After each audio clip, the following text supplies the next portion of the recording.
Good evening. This is All India Radio, Kohima. I'm Katholena with the evening news. The headlines: Prime Minister Narendra Modi chairs all-party meet, calls for healthy discussions in the parliament. Union government formalizes registration process of vintage motor vehicles. UGC issues guidelines on exams for universities, colleges for academic session 2020 to 21 in view of COVID-19 situation. And Political Affairs Committee of Nagaland Pradesh Congress Committee passes resolution on emerging disturbances on Assam-Nagaland border. As the nationwide free COVID-19 vaccination campaign at government facilities for those above 18 years is going on, we advise our young listeners to get vaccinated and also to help others to get vaccinated. We also advise our listeners not to lower their guard as COVID-19 remains a threat to our health. Please stay at home unless it is essential to go out and continue to follow these 3 simple steps: wear a face mask, maintain 6 feet for social distancing, focus on hand and face hygiene. For any COVID-related information and guidance, contact national helpline numbers 011-2397-8046 and 1075 and state helpline number 1800-345-0019.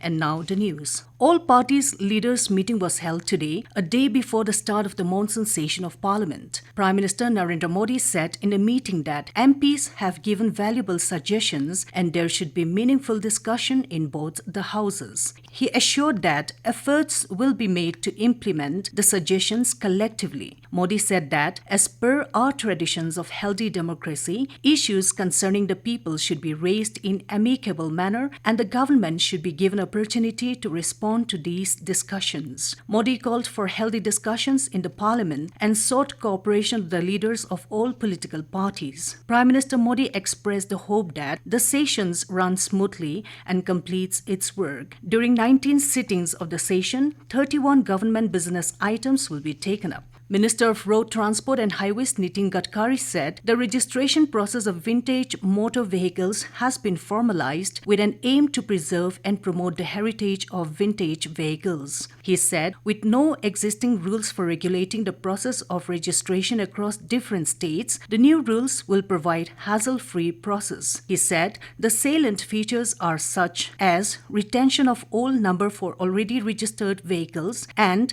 a VA series unique registration mark for fresh registrations. The Ministry of Road Transport and Highways has amended Central Motor Vehicle Rule 1989, formalizing the registration process of vintage motor vehicles. All 2- and 4-wheelers over 50 years old, maintained in their original form and have not undergone any substantial overhaul, will be defined as vintage motor vehicles. State Registering Authority shall issue a certificate of registration within 60 days. Vehicles already registered can retain their original registration mark. Vintage motor vehicles will not be driven on roads for regular and commercial purposes.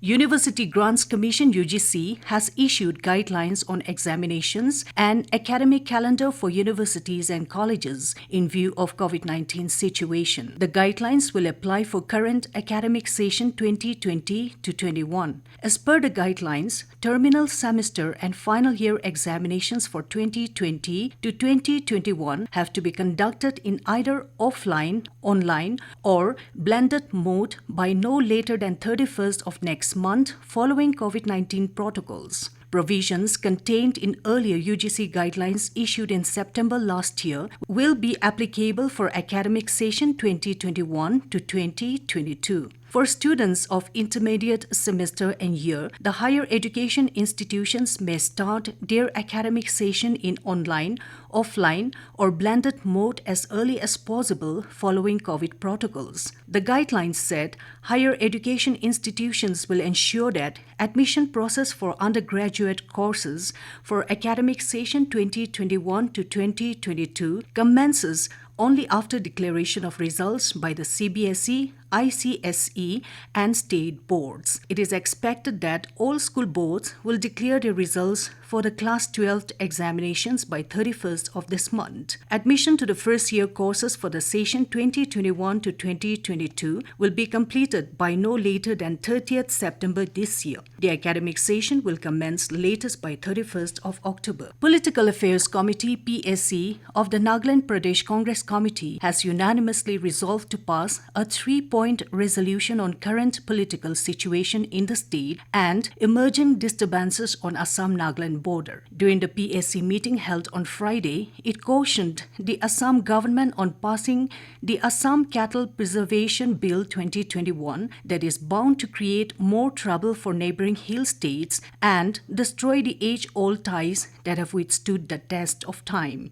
It said that the recent border provocation from Assam's side by deploying armed police personnel well ahead of neutral forces CAPF's deployment is of serious concern. It further said that since the matter is still pending in Supreme Court, Assam government must stop its provocation and withdraw its armed police personnel from newly occupied positions. This news comes to you from All India Radio, Kohima. You can also listen to this news bulletin on our YouTube channel, AIR News Kohima. The third phase of Unlock 3 comes into effect in Nagaland from today. State government has already announced more lockdown relaxations and reopening of activities across the state with strict adherence to COVID-19 appropriate behaviors. The third phase of Unlock 3 will continue till 1st August. India's COVID-19 vaccination coverage has crossed a landmark of 40 crore doses. Health Ministry said over 51 lakh vaccine doses were administered in the last 24 hours. More than 42,000 patients recovered during last 24 hours, taking the recovery rate to 97.31%. Country's active caseload is currently at 4,22,660. Nagaland reported 106 fresh positive cases of COVID-19 today,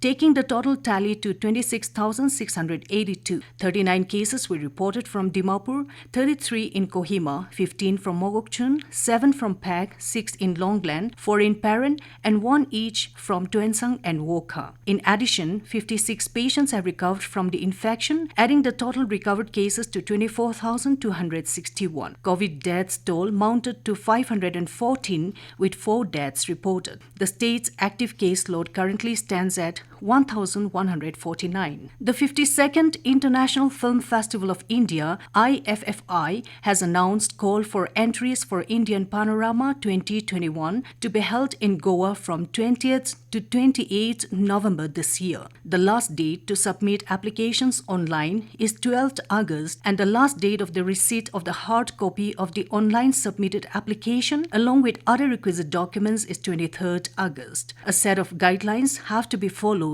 while submitting films for the 2021 Indian Panorama. The date of CBFC or completion of production of the submitted film should be during the last 12 months preceding the festival, that is 1st August 2020 to 31st July 2021. Films not certified by CBFC and produced within this period can also be submitted. All films must carry English subtitles. And the first batch of Indian athletes for the Tokyo Olympics has landed in the Japanese capital. The boxing team, led by the legendary MC Mary Kom, badminton ace PV Sindhu, archers Atanu Das and Deepika Kumari, along with the men's and women's Indian hockey teams, reached Tokyo today. So far, athletes and support staff of 13 different disciplines have reached Japan. The athletes traveling from India will undergo 3-day quarantine in the Games Village ahead of the Games, which begin on Friday. A total of 127 athletes will make up the Indian contingent at the Tokyo Games, making it the biggest ever